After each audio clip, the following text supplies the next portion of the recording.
ஒரு குட்டி கதை ஒன்று சொல்றேன். மறந்துட போயிடும்பா. பூக்கடையில் ஒருத்தன் வேலை பார்த்துக்கிட்டு இருந்திருக்கான். திடீர்னு அவனுக்கு அங்கே வேலை போயிடுச்சு. அவன் கொஞ்சம் வேண்டப்பட்ட பையனா வேற போயிடுறான். அவன் எங்கே வேலை பார்த்தானே தெரியாம அவனை கொண்டு வந்து ஒரு பட்டாசு கடையில், ஒரு வெடி கடையில் உட்கார வச்சிடறானுங்க.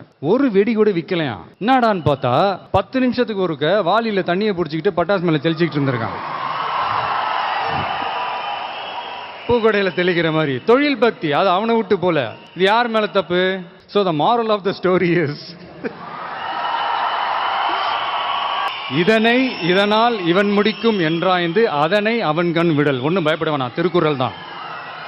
அதாவது இந்த செயலை இந்த கருவி கொண்டு இது இத்தனை பேரில் இவனால் முடியும் என்று அந்த செயலை அவன்கிட்ட விட்டுட்டு விளைக்கிறணும். இந்த வேண்டியவன் வேண்டாதவன் இதெல்லாம் விட்டுட்டு திறமைக்கு மட்டும் முக்கியத்துவம் கொடுத்து ஆளுங்களை கரெக்டாக செலக்ட் பண்ணீங்கன்னா எவனை எங்க உட்கார வைக்கணுமோ அவனை